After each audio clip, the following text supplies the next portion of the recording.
Festival Diaries, day 19, I believe. I'm in a stand of native forest. It's on the edge of Haydn. It's actually the first time I've been here since I've been on the land. And I was like, oh, I'm just going to go do the final Eden Festival diary in the forest. It feels so beautiful. Oh, so we just had the closing ceremony and actually planted two kahikatea, I think I'm saying that right, trees on either side of a camp kitchen that's been built.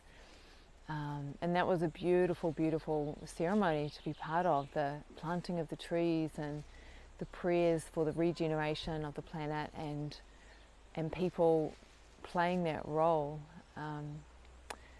So my intention coming into this festival was to really get a direct felt sense of how Haydn is feeling and responding to some of the allegations, etc., that have been made about them, and B, to rest and restore myself and just to connect with people. So I definitely rested and restored. I feel freaking amazing. I feel so good.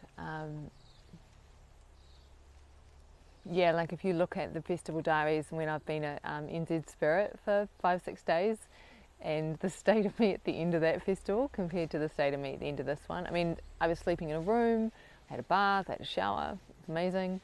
But just being on the land here has been really, really potent. Practicing every morning with my community, doing a charter practice outside on the land. Yeah. And I've also had so many conversations with amazing people. And what I see is that I need to go back and look at some of the specific allegations that have been made about Haydn, which has in the past hosted the ISTA trainings, and just refresh the specific concrete details. What I felt and saw here was a real willingness and openness to listen, to receive feedback, to review processes and to respond and adjust as required. The way the festival was held felt incredibly supportive. There was an emotional support team. There was 4 people on that emotional support team. There was a healing half tent, and someone was on duty throughout the entire festival so that if somebody was having a traumatic response or a lot of shit coming up, they could go there and be supported in their process.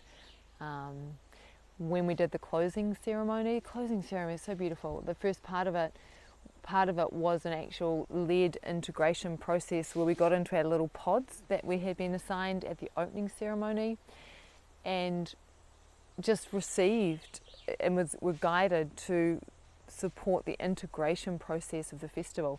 And that was such a nice touch.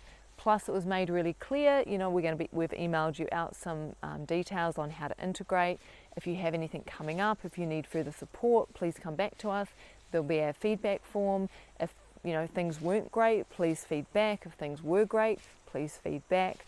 So there was a lot of really clear communication around how to look after yourself and how to reach out for support. Probably more so than any of the festivals I've been to. Although both Revive and NZ and Resolution did have the integration station and the safe space.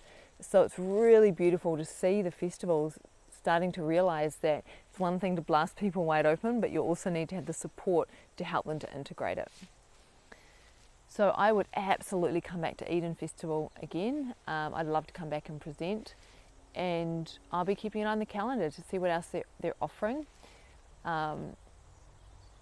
So I'm about to get my car and go pick my son up and head down to Wellington for 2 nights before jumping on the ferry to head south for NZ Spirit, which I'm so looking forward to. Yeah, what else do I need to say? One question that I always ask myself is when I'm saying something, I'll often ask myself, how do I know that's true? Particularly if I'm talking about another person or about an organization. How do I know that's true? And that helps to keep me in check in terms of holding a fixed idea or a position about something that's more about my own need to be right than it is about skillfully attending to the situation.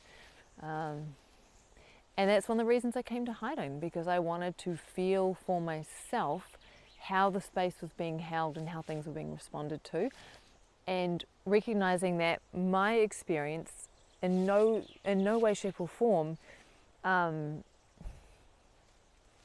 denigrates or dismisses or reduces anybody else's experience that might have been traumatic. You know, it's entirely possible for all of us to have very different experiences within the same context. And I also see how, in the context of the work being done here, how things can get out of hand, or how someone could transgress their own boundaries for different reasons. Again, so many nuances in this, and I think that's it for today. Let's just see a little bit more of the forest behind me. Look how beautiful that is. I should have had that frame the whole time. It's just so nice to see the forest. All right, big love to you all, and I'll see you on the diaries tomorrow.